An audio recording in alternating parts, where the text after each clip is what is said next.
Hi everyone, स्वागत करती हूँ आप सभी का टीचिंग कोर्स के लर्निंग प्लेटफॉर्म पर। उम्मीद करती हूँ आप सभी लोग बहुत अच्छे होंगे। यहाँ पर मैंने आप सभी के लिए टीचिंग एप्टीट्यूड यानी कि शिक्षण अभिवृत्ति के क्लासेस को शुरू किया हुआ है, जो कि ना सिर्फ ईएमआरएस के एस्पिरेंट्स के लिए बल्कि जो भी एस्पिरेंट्स नवोदय विद्यालय समिति की वैकेंसीज में बैठने वाले हैं, जो कि सेम आपका टीजीटी और पीजीटी के लिए यहाँ पर रिलीज होता है, तो उसके लिए भी आपको ये क्लासेस देखना बहुत जरूरी है। फ्री ऑफ कॉस्ट ये कंटेंट मैं आपको यहाँ पर प्रोवाइड कर रही हूँ, जो कि डीप नॉलेज के साथ आपको दिया जा रहा है। इससे बाहर आपको कुछ भी देखने को नहीं मिलेगा, बस आपको प्रैक्टिस करनी है, जो कि एंड ऑफ दिस कोर्स में आपको जरूर से जरूर स्टार्ट करवा दूंगी। इस प्लेलिस्ट का लिंक आपको इस वीडियो के डिस्क्रिप्शन में मिल जाएगा, तो आप सीरीज से इन क्लासेस को बनाना शुरू करेंगे ताकि आपको इंटरेस्ट भी आता रहे।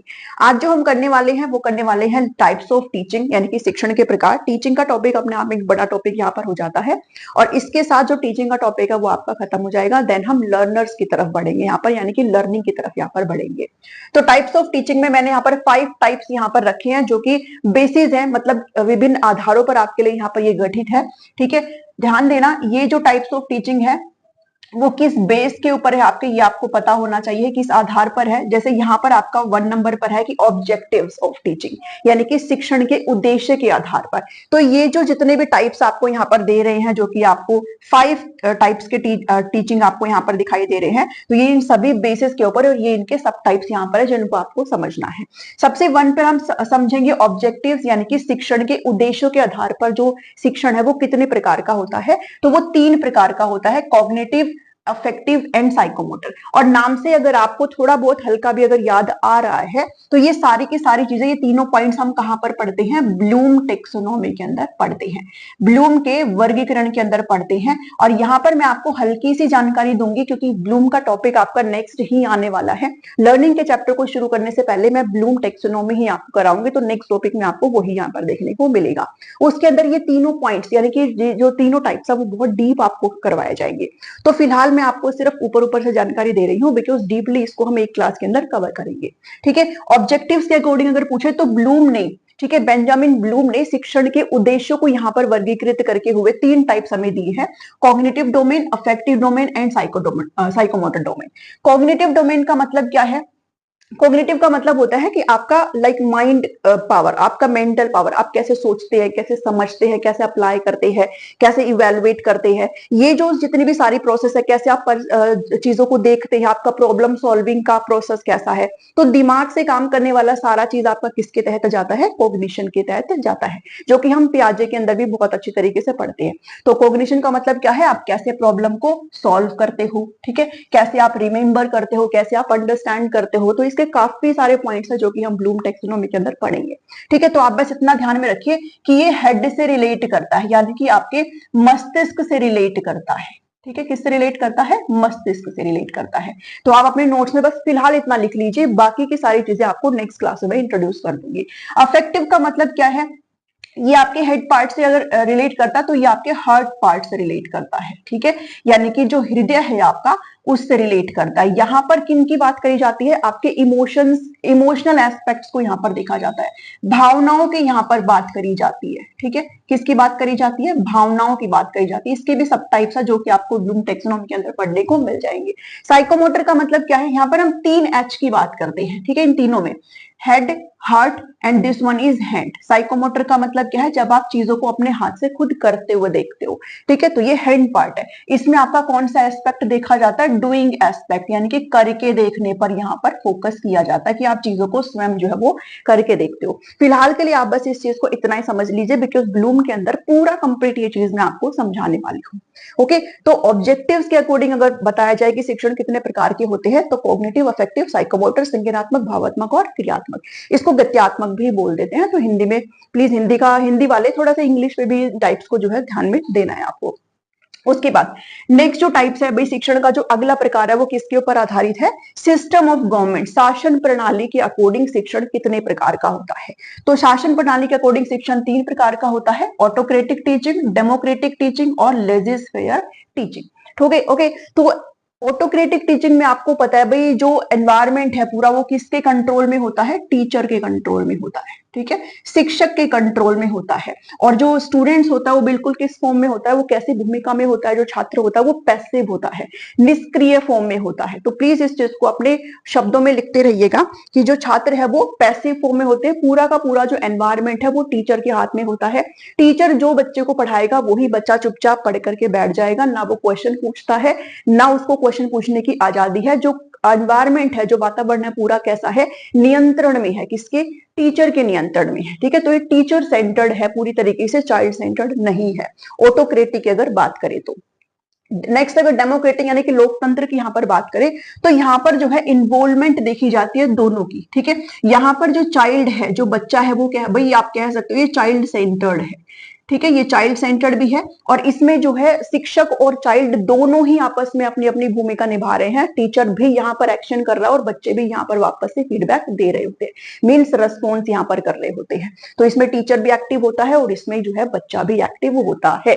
ठीक है, तो इसमें बच्चे को प्रश्न पूछने की आजादी है, बच्चे को कुछ नहीं समझ में आए तो टीचर उसको एक्सप्लेन भी करेगा, हर चीज यहाँ पर होती है। तो डेमोक्रेटिक में क्या है, कंट्रोल्ड एनवायरमेंट नहीं होता, फ्री एनवायरमेंट है। ठीक, कैसा एनवायरमेंट होता है, ओपन एनवायरमेंट होता है। इसमें बच्चे को क्वेश्चन पूछने की आजादी है, कुछ भी ऐसा नहीं है कि फिक्स्ड चीज बच्चे को थोप दी और उसने एक्वायर कर ली। बच्चा यहाँ पर सक्रिय भूमिका में है, एक्टिव होता है। ओके, लिखने का स्पेस नहीं है, इसलिए मैं आपको जो चीज बोल रही हूँ वो आप प्लीज सुनते जाइएगा और लिखते जाइएगा। इसके अलावा जो थर्ड टाइप ऑफ टीचिंग है वो है लेजिस्फेयर टीचिंग। ओके, हस्तक्षेप शिक्षण। इसमें बेसिकली क्या है, इसको मैं एक यहां पर लिखूंगी कि लेट देम डू। ठीक है, let them do. Let them do का क्या मतलब होता है कि इनको करने दो, है ना, इनको करने दो। अब किनको करने दो, तो ध्यान देना इस प्रकार के शिक्षण में बच्चों को छोड़ दिया जाता है। ठीक है, बच्चों को छोड़ दिया, अब ग्राउंड में नहीं छोड़ दिया जाता, बच्चों को खुद से चीजों को करने के लिए छोड़ दिया जाता है। टीचर का काम क्या होता है, टीचर बस यहाँ पर जो शिक्षक है वो यहाँ पर बस उनको हल्का सा क्या करता है, गाइड करता है, सिर्फ मार्गदर्शक करता है। बाकी की चीजें बच्चे खुद एक्सप्लोर करते हैं, बच्चे अपनी एक्टिव जो क्रिएटिविटी है वो यहाँ पर दिखाते हैं और बच्चे चीजों को खुद से खोज रहे होते हैं, खुद से एक्सप्लोर कर रहे होते हैं, खुद से प्रॉब्लम का सोल्यूशन यहाँ पर कर रहे होते हैं। तो लेट देम डू या फिर लीव अलोन करके भी आप यहाँ पर समझ सकते हो कि लेजिस्फेयर का मतलब क्या है, leave them alone, let them do, भाई उनको छोड़ दो, आप उनको खुद से करने दीजिए, ये मतलब है इसका लेजिस्फेयर का। ठीक है, कंट्रोल बिल्कुल भी नहीं है, बच्चा यहाँ पर पूरी तरीके से क्या होगा, सक्रिय होगा। और ये भी आपका क्या होगा भाई, स्टूडेंट सेंटर्ड होगा या फिर आप कह सकते हो चाइल्ड सेंटर्ड होगा। ओके, चाइल्ड ये टीचर सेंटर्ड है, इसमें दोनों ही अपनी अपनी भूमिका में है। और ये यहाँ पर क्या है भाई, बच्चा मतलब टीचर सॉरी चाइल्ड सेंटर्ड है, लेजिस्फेयर टीचिंग। इतना समझ में आया आपको। नेक्स्ट जो थर्ड टाइप है वो आपकी नेचर ऑफ टीचिंग। शिक्षण की प्रकृति के आधार पर शिक्षण कितने प्रकार का होता है, तो शिक्षण की प्रकृति के आधार पर जो शिक्षण है वो भी आपका तीन तरीके से होता है। One is descriptive, second one is diagnostic and third one is remedial teaching. Okay, ये आप सभी को पता है, बट डायग्नोस्टिक और रिमेडियल क्या होता है हम बार बार पढ़ते हैं, अगेन मैं आपको एक्सप्लेन करूंगी। सबसे पहले आपको पता होना चाहिए डिस्क्रिप्टिव टीचिंग क्या होता है, वर्णनात्मक जो शिक्षण है वो क्या होता है। तो डिस्क्रिप्टिव टीचिंग के अंदर क्या होता है, बेसिकली जो टीचर होता है वो नए शब्दों का इस्तेमाल नहीं करता, भाई नए वोकैबुलरी का, नए नए शब्दों का इस्तेमाल करते हुए नहीं पढ़ाता है। टीचर क्या करता है, बच्चे की जो कोर वोकैबुलरी है, बच्चे के माइंड में जो शब्द ऑलरेडी एग्जिस्ट कर रहे हैं, जो उसके डेली यूज के शब्द है, जो वो हर दिन प्रयोग में ला रहा है, उन शब्दों का इस्तेमाल करते हुए किसी भी कंसेप्ट को पढ़ाता है, इसको बोलते हैं डिस्क्रिप्टिव टीचिंग। ओके, ध्यान देना मैंने यहाँ पर क्या बोला है, जो बच्चे की कोर वोकैबुलरी है। ठीक है, कोर वोकैबुलरी का क्या मतलब होता है, जो उसके डेली यूज के वर्ड होते हैं, डेली यूज वर्ड्स, इन शब्दों का इस्तेमाल करते हुए टीचर क्या करता है, उसको नए कंसेप्ट को पढ़ाता है। जैसे मान लीजिए टीचर को बच्चों को एक्सप्लेन करना है फोर्स का कंसेप्ट। ठीक है, फोर्स, अब फोर्स क्या होता है, बल होता है। ठीक है, अब इसको हम अगर डेफिनेशन के अकॉर्डिंग बात करें तो आप इसको क्या पढ़ते हो भाई, टू पुश और टू पुल। ठीक है, पुश या फिर पुल, धक्का देना या फिर खींचना किसी चीज को क्या होता है भाई, फोर्स होता है, फोर्स नहीं होता, फोर्स होता है। ठीक है, अब आप बच्चों को डायरेक्टली इन शब्दों से रूबरू नहीं करेंगे, पुश और पुल। आप क्या करेंगे, आप उनसे कहोगे भाई हम किसी भी चीज को जब इधर उधर करते हैं, मतलब हम क्या कर रहे होते हैं, उसको मूव कर रहे होते हैं। क्या कर रहे होते हैं, मूव कर रहे होते हैं। और मूव मतलब क्या होता है, हिलाना। और मूव एक ऐसा शब्द होता है जो सबको पता होता है। ठीक है, तो टीचर क्या कहेगा, बच्चे जैसे बताएंगे भाई हमने, जैसे वो करेगा भाई मैंने इस चेयर को इधर से करते मैंने क्या किया, तो बच्चे कहेंगे हमने तो इसे मूव किया है।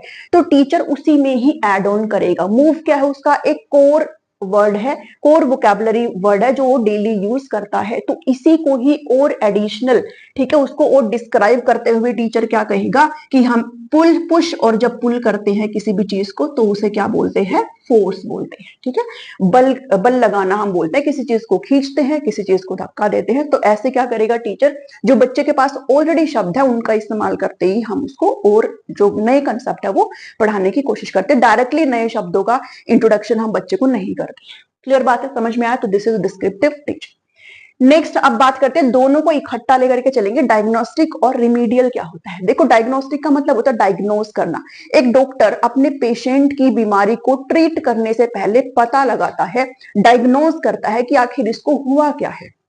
ठीक है, तो जब बीमारी का पता लग जाता है उसको कहता है डायग्नोसिस, कि हमने उसकी बीमारी का पता लगा लिया, हमने उसकी जो इलनेस है, जो बीमारी है, जो डिजीज है, उसको डायग्नोज कर लिया है। ऐसे ही जो शिक्षक है वो अपने छात्रों की बीमारी, उनकी बीमारी क्या है भाई, पढ़ाई से रिलेटेड, उनको क्या नहीं समझ में आया है, कहां पर उनके लर्निंग गैप्स है, उन सबका पता लगाने के लिए टीचर क्या करते हैं, टेस्ट वगैरह लेते हैं। और टेस्ट वगैरह लेने से टीचर को पता चल जाता है कि बच्चे तो यहाँ पर पीछे हैं, उनको तो ये चीज समझ में नहीं आ रही है। तो जब टीचर उनकी कमियों को, उनके अधिगम की कमियों को जब पता लगा लेते हैं, उसको बोला जाता है डायग्नोस्टिक, निदानात्मक। ठीक है, तो निदानात्मक शिक्षण क्या होता है, उनकी कमियों को पता लगाना, उनके जो लर्निंग गैप्स है, जहां पर बच्चे पिछड़ रहे हैं, उसको पता लगाना क्या होता है, डायग्नोस्टिक। और जब डॉक्टर किसी भी बीमारी का इलाज करते हैं, उससे पहले डायग्नोसिस करते हैं, और जब डायग्नोसिस हो जाता है तो फिर बाद में गोलियां या फिर इंजेक्शन की हेल्प से क्या करते हैं, उस बीमारी को ठीक करते हैं।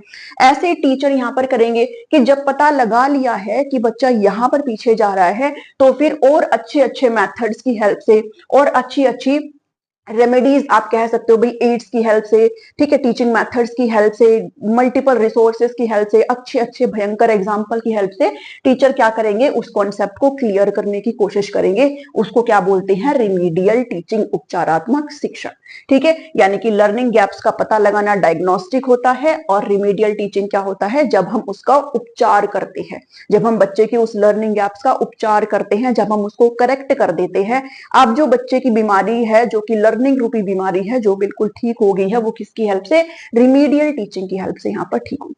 ओके, तो ये आई थिंक आपको समझ में आया होगा। नेचर ऑफ टीचिंग के अकॉर्डिंग 3 प्रकार की होती है। ठीक है, नेक्स्ट बात करते हैं यहाँ पर एजुकेशनल एक्टिविटीज के अकॉर्डिंग जो शिक्षण है वो कितने प्रकार का होता है, शैक्षणिक गतिविधियों के आधार पर जो शिक्षण है वो कितने प्रकार का होता है। तो ये भी 3 प्रकार का होता है, presentation, demonstration and action. Okay, presentation आप सभी को पता है, प्रस्तुतिकरण। क्या प्रस्तुत करेंगे आप यहाँ पर, उनके लिए क्या प्रस्तुत करेंगे, खाना थोड़े ना करेंगे, अपना कंटेंट प्रेजेंट करेंगे। ठीक है, जैसे मैंने इस टॉपिक को ऐसे प्रेजेंट किया आपके लिए, सभी टीचर्स की अपनी अपनी स्टाइल होती है, अपनी अपनी शैली होती है, अपना अपना प्रेजेंट करने का तरीका होता है। कोई डिजिटल बोर्ड पर बहुत अच्छी 3D एनिमेशन से प्रेजेंट करता है, किसी के पास सिर्फ बोर्ड ही होता है तो वो बोर्ड के थ्रू ही करता है, कोई इतना अच्छे तरीके से इवन नोटबुक पे भी प्रेजेंट कर सकते हैं। ठीक है, सेम कंसेप्ट को बिना किसी ऐसे रिसोर्सेज के जिनके पास ये तक नहीं है, वो सिर्फ नोटबुक पे भी बहुत अच्छे तरीके से पढ़ा सकते हैं। तो आप कैसे कंटेंट को प्रेजेंट कर रहे हो, वो क्या है, प्रेजेंटेशन। ओके, यानी कि जब प्रेजेंट करके आप कोई भी कॉन्सेप्ट को जब पढ़ा रहे हो, किसकी हेल्प से, मल्टीपल रिसोर्सेज। आप यहाँ पर मल्टीपल टीचिंग एड्स का इस्तेमाल कर सकते हो, मल्टीपल टूल्स का इस्तेमाल करते हो, टेक्निक्स का इस्तेमाल करते हो, टीचिंग मेथड्स का इस्तेमाल करते हो। ठीक है, हर रिसोर्सेज का यहाँ पर इस्तेमाल करते हो। तो आज जब आप कंटेंट को ऐसे प्रेजेंट करते हो तो वो क्या होता है, प्रेजेंटेशन टीचिंग होता है। अब जो आपने ये प्रेजेंट किया है, ठीक है, आपने प्रेजेंटेशन कर दिया कि भाई लेट्स से हमने ये प्रेजेंटेशन कर दिया कि A+B क्या होता है। केमिस्ट्री के अंदर हम पढ़ते हैं ना भाई, ए कोई भी केमिकल A+B मिलके क्या बना रहा होता है, C बना रहा होता है। ठीक है, ये आपके रिएक्टेंट होते हैं और ये आपके प्रोडक्ट होते हैं। ओके, तो A+B मिलके C बना रहा होता है, ये हमने प्रेजेंटेशन के अंदर करा भाई, A+B क्या देता है, C देता है। अब इस A+B को C बनाने के लिए टीचर क्या करेगा, डिमॉन्स्ट्रेट करेगा, लेबोरेटरी के अंदर लेकर के जाएगा बच्चे को, वहां पर प्रदर्शन करके दिखाएगा, A को B में मिलाएगा in right quantity, right amount, और फिर क्या बन जाएगा, C बन जाएगा, दोनों को मिला करके। ये यहाँ पर टीचर डिमॉन्स्ट्रेट करके बताएगा। तो पहले टीचर ने कंटेंट को क्या किया, प्रेजेंट किया, एंड देन बाद में टीचर ने उसको क्या किया, प्रेजेंट, उसको डिमॉन्स्ट्रेट करके बताया कि भाई ये चीजें ऐसे होती है, A+B मिलकर के C देता है। नेक्स्ट क्या है, एक्शन है। ठीक है, पहले प्रेजेंटेशन हो गया जो कि टीचर ने किया, डेमोन्स्ट्रेशन भी टीचर के द्वारा हुआ। अब जो ये सारी प्रक्रिया है वो क्या करेंगे, बच्चे करेंगे। यहाँ पर स्टूडेंट्स जो है क्या करेंगे, उस चीज को खुद से करके देखेंगे। लर्निंग बाय डूइंग पर ये जो है काम करता है, यानी कि करके देखने पर यहाँ पर काम करता है। ठीक है, अब जो A+B मैंने कहा था कि A+B मिलके क्या बनाते हैं, C बनाते हैं, ये बच्चे खुद से लैब में करके देखेंगे अंडर गाइडेंस ऑफ टीचर। ठीक है, जो शिक्षक है उनके मार्गदर्शक में बच्चे क्या करेंगे, इस चीज को करते हुए देखेंगे। ओके, तो ये क्या है आपके on the basis of education activity शिक्षण के प्रकार है। जो 5 टाइम्स आपका रह गया है वो है आपका एजुकेशन सिस्टम, शैक्षिक व्यवस्था के आधार पर जो शिक्षण है वो भी 3 प्रकार का होता है। One is formal, second one is non formal and third one is informal. तो फॉर्मल में बेसिकली क्या होता है भाई, फॉर्मल आपका जो एजुकेशन होता है वो आपका होता है जो कॉलेज वगैरह हो गया, स्कूल वगैरह हो गया, किसी इंस्टीट्यूट में आप जाते हो। ठीक है, तो हायर एजुकेशन क्वालिफिकेशन आप यहाँ पर लेते हो, तो वो सारा क्या है आपका फॉर्मल टीचिंग होती है। ठीक है, आप कह सकते हो इसमें जो आपका पाठ्यक्रम होता है, इसमें जो आपका करिकुलम होता है वो एक तरीके से क्या होता है, फिक्स्ड होता है। ठीक है, प्लान होती है सारी की सारी चीजें, योजना के तहत होती है सारी की सारी चीजें, फिक्स होता है भी आपको। अच्छा, टाइम भी आपका कहीं ना कहीं क्या होता है, फिक्स होता है कि इस टाइम के अकॉर्डिंग आपको ये सारी चीजें यहाँ पर करनी है। जैसे स्कूल में हम क्या करते हैं भाई, आपका 1 सितंबर में एग्जाम होता है, फिर आपका 1 मार्च में होता है, तो उस सितंबर और जो अप्रैल और सितंबर के बीच में जो आपको पढ़ना होता है वो आपका एक निश्चित टाइम पीरियड होता है जिसमें आप वो चीजें पढ़ते हो, आप एग्जाम देते हो। ठीक है, ऐसे ही कॉलेज में होता है, फर्स्ट ईयर में आपको ये पढ़ना होता है, सेकंड ईयर में आपको ये पढ़ना होता है, थर्ड ईयर में आपको ये पढ़ना होता है, इवन सेमेस्टर वाइज चीजें आपकी बटी हुई होती है। तो दिस इज फॉर्मल टीचिंग, औपचारिक शिक्षण होता है। ओके, नॉन फॉर्मल टीचिंग क्या होती है बेसिकली, कि ये आप कह सकते हो कि भाई फॉर्मल टीचिंग का ही एक तरीके से वास्ट रूप होता है। इसको ही थोड़ा सा और अगर आप मतलब इसका ही और थोड़ा सा उच्च रूप आप कह सकते हो। ठीक है, इसको और थोड़ा सा ब्रॉडर रूप आप कह सकते हो। फॉर्मल में क्या है भाई, स्कूल कॉलेज वगैरह में, यूनिवर्सिटी वगैरह में हम लोग पढ़ते हैं। नॉन फॉर्मल क्या है भाई, जो आप यहाँ पर पढ़ते हो उसका थोड़ा सा और एक्सटेंड आप इसको कर दो। जैसे हम ट्रेनिंग वगैरह लेते हैं, आप प्रशिक्षण लेते हो किसी भी चीज का। ठीक है, कोई भी वर्कशॉप यहाँ पर आप काउंट करके चल सकते हो, कोई भी वर्कशॉप आपने अटेंड कर ली। ठीक है, कोई भी सेमिनार हमारे कॉलेज वगैरह में होते हैं ना, स्कूल्स वगैरह में होते हैं। ठीक है, कोई भी ट्रेनिंग सेंटर में आपने जो है काम कर लिया, तो वो सारी चीजें क्या है, एडिशनल है उन चीज के अकॉर्डिंग, तो वो थोड़ा सा और ब्रॉड करता है जिसको फॉर्मल टीचिंग को। जैसे हमने फॉर्मल में पढ़ा, हम 10th क्लास में पढ़ते हैं कि भाई साबुन कैसे बनती है, सोप का फॉर्मेशन कैसे होता है। आपको टीचर्स ले जाए कहीं पर, किसी भी वर्कशॉप में लेकर के चले जाए, किसी फैक्ट्री में लेकर के चले जाए, वहां आप प्रेजेंट होकर के देखोगे भाई कैसे आपकी सोप जो है वो बन रही है। तो ये क्या है, नॉन फॉर्मल टीचिंग है। ठीक है, गैर औपचारिक शिक्षण है, यहाँ पर मैंने सिर्फ गैर लिखा है, बाकी वो ही है आपका गैर औपचारिक शिक्षण। नेक्स्ट है आपका इनफॉर्मल, अनौपचारिक। इनफॉर्मल बेसिकली क्या होता है भाई, जो आपका उसमें कुछ भी चीजें फिक्स नहीं होती है कि आपको यही पढ़ना है। इनफॉर्मल टीचिंग होती है कि भाई आप सिर्फ स्कूल कॉलेज में जाकर के ही चीजों को नहीं सीखते हो, आप अपने आसपास सराउंडिंग में अपने पीयर से, अपने पड़ोसियों से, अपने रिश्तेदारों से, अपने भाई बहनों से, ठीक है, खुद एक्सपीरियंस करते हुए चीजों को सीखते हो। तो ये जो लोग आपको सिखा रहे होते हैं, जो ज्ञान आपको जीवन में दे रहे होते हैं, वो क्या है आपका इनफॉर्मल टीचिंग है। इसके लिए आपको कहीं भी जाने की जरूरत नहीं होती है। तो इसमें आपका कौन आ जाता है भाई, इसमें आपकी फैमिली आ जाती है। ठीक है, इसमें आपके पियर्स आ जाते हैं। ओके, इसमें आपका नेबरहुड आ जाता है, आपका पड़ोस आ जाता है, आपकी सोसाइटी आ जाती है। तो यहाँ से आप जो सारी चीजें सीख रहे होते हो वो सब क्या आपका इनफॉर्मल के अंदर आ जाता है। सो आज हमने यहाँ पर पढ़ा टाइप्स ऑफ टीचिंग। आप चाहो तो इसका स्क्रीनशॉट यहाँ पर ले सकते हो। अगर आपको कुछ भी समझ में ना आए तो मुझे आप कमेंट करके पूछ सकते हो। हमने 5 टाइप्स ऑफ टीचिंग करी है, सबके 3-3 टाइप्स है यहाँ पर जो कि आपसे एग्जाम में पूछे जाते हैं। नेक्स्ट मैं आपके साथ डिस्कस करूंगी ब्लूम टेक्सोनॉमी को डिटेल में, ताकि आपको तीनों के तीनों टॉपिक यहाँ पर क्लियर हो जाए। आज की इस वीडियो में इतना ही है। अगर पसंद आया तो इसको प्लीज लाइक करिएगा, शेयर करिएगा सभी के साथ, और चैनल पर नए हैं तो सब्सक्राइब जरूर कर लीजिएगा। मिलती हूँ नेक्स्ट वीडियो में। Thank you, thanks for watching.